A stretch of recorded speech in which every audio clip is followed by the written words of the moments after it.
In terms of building a more inclusive space, yeah, I mean, one of the great things about that we used to do in Occupy was the hand signal. So if you agreed with what someone who was speaking, what they were saying, you used to do this. If you disagreed, you do this. And those signals actually were, it was great. It helped to inject a little bit of momentum into discussions, and it works actually really well when you've got like big meetings. So that's just one quick idea about that.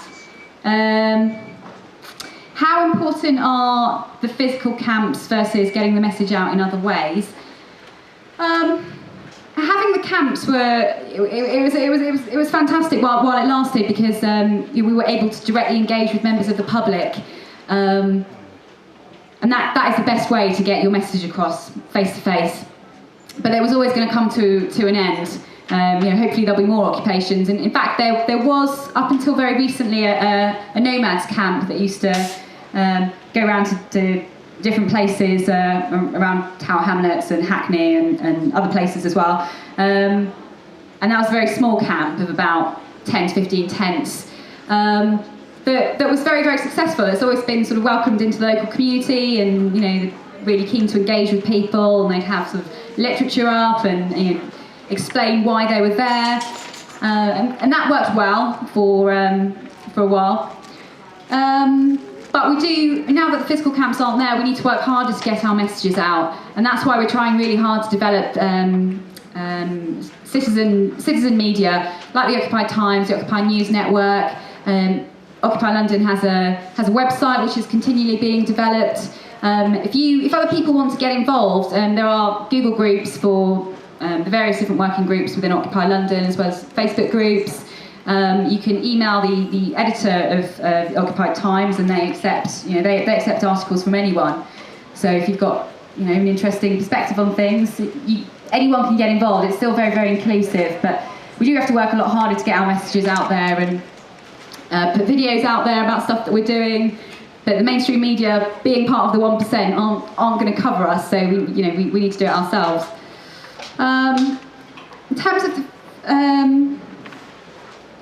in terms of the Freeman movement, I think the lady, I don't really know very much about it, unfortunately. I do need to look into it a little bit more, because I know lots of people have been talking about it.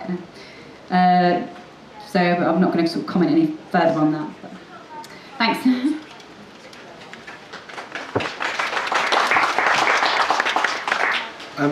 Can we try just for the end of this meeting to do the hand signals? It's quite fun. It does actually sort of animate you. If anyone's up for that, you express being up for it by doing this jazz hands. Can you explain them at the main signal? I will do. And you can but feel a bit jazzy doing that. But I'm talking, it wasn't just about hand signals, sure. It's a whole process of communication. I'm going to come on to that. So the hand signals roughly, yes, I agree, yeah, not really sure, yeah, kind of don't agree, really don't agree, so it's kind of very flexible. And there are, shall I go into other ones, sort of technical points?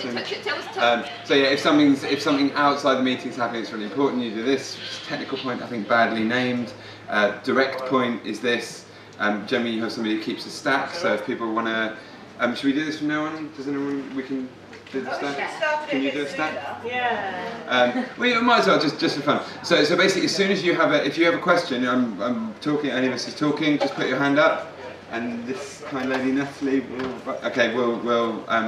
write down either your name, or if she knows you, otherwise some defining marker, and then you don't have to worry about sort of whether you've been recognised or whatever, and you can just carry on listening. And direct point is where you really want to say something, even though there's a cue, because it's very relevant to what has just been said. That tends to get overused, so bear that in mind. About the inclusive consensus thing, I think.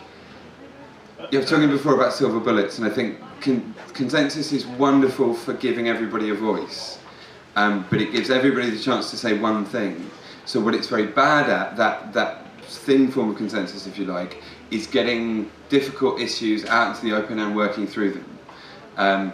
So anything that has benefits in one direction often has shadow sides, if you like, that we need to be aware of. There are all sorts of other mechanisms that you can use. There's something called goldfish bowling, where you have, say, let's say you've 100 people in the room, you can have 3 or 4 have a discussion about a particular issue, and that allows things to be brought out in more detail. You can do it where you have cushions on the floor and you leave one empty, and so people who want to start discussing a topic go and sit on the cushions, and then when somebody else wants to come in to the discussion, they come and sit on the empty cushion and somebody has to come out again. So that's the way of keeping it fluid.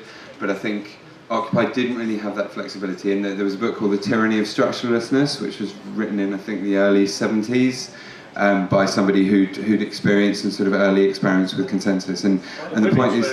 Sorry? It was by the feminist movement. Yeah, and the feminist movement was using that. Was one of the authors, Yeah, exactly. And the Green Party, I think, has very much been using, sort of trying to use very much a sort of consensus approach. Not having a leader until recently was very much out of that way of thinking. I think it is really important to retain at every turn the principles behind that, but not to make it a sort of false idol, to use an old-fashioned term.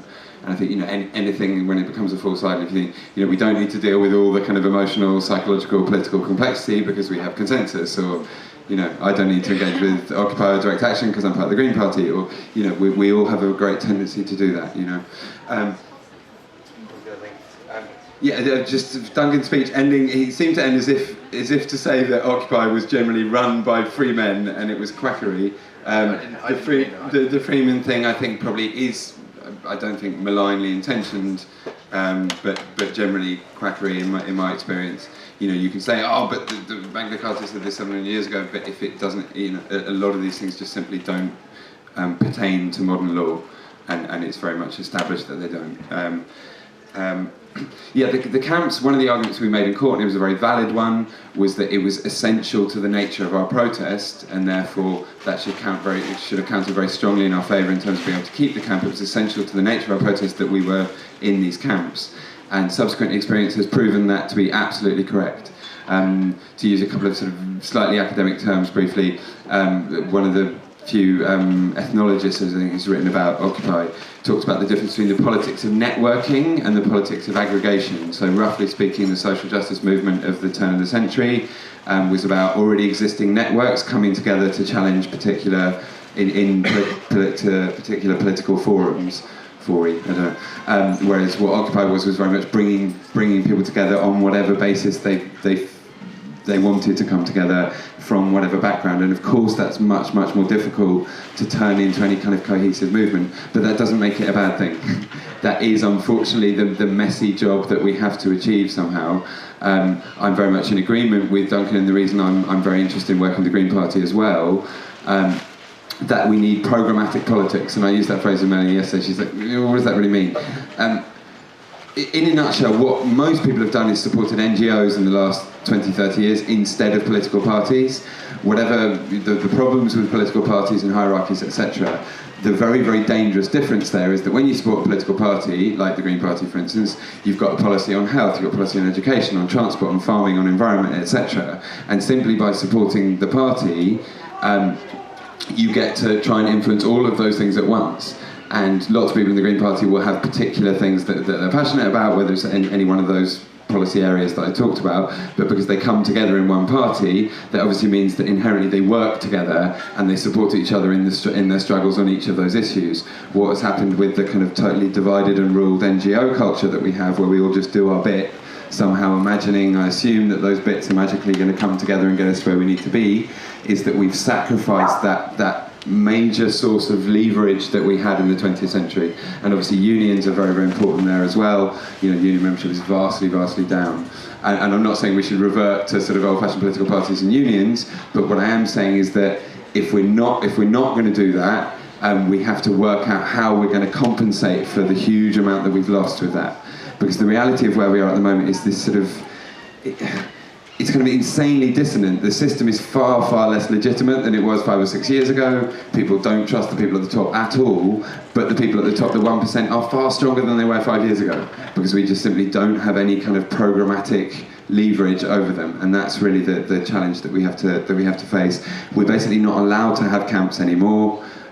Because when we do actions, which we do quite a lot of, by the way, it's the impression that seems to be given for this panel is we've basically just gone, we don't have camps, we're not doing anything. We are doing actions all the time, and whenever we do them, when a single tent appears, the police say, put that down or we're going to stop this. So they basically used the decision in the High Court to prevent the camps emerging, because the camps were very successful in terms of opening a space, levering the informational culture. And the point that I wanted to make before we didn't finish, because I wandered off somewhere else, as I tend to do, about the way the right-wing media has worked, is that every time they talked about Occupy and slagged it off, they felt the need at the same time to say, well, of course we think there are big problems with the banks and inequality and maybe the rich are too rich, but these occupiers, da-da-da. So what that did was get this idea out there to the point where it's current. And I've really, really noticed this categorically amongst people in my life, people who before Occupy, even 3 or 4 months before Occupy, had a totally different attitude to the kind of things that I had to say, have really, really shifted. It's not like they've sort of come over to this side, but their narrative is one that has now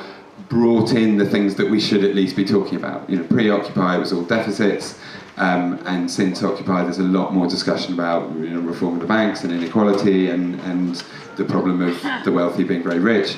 The problem with the City of London was one of the greatest successes of Occupy, that we simply by being there and talking about the incredibly undemocratic power that it has, we did get into the forefront of a lot of people's minds. And that was one of the major arguments that I think was legally speaking, and Duncan and I had a long conversation about this, but I think there was a lack of legal justification for ignoring the point that we made about the Corporation of London taking us to court as the local authority in charge of the highways, and also being the largest tax haven in human history, and the money launderer's destination of choice, and one of the most successfully exposed targets of our protest. So there we go.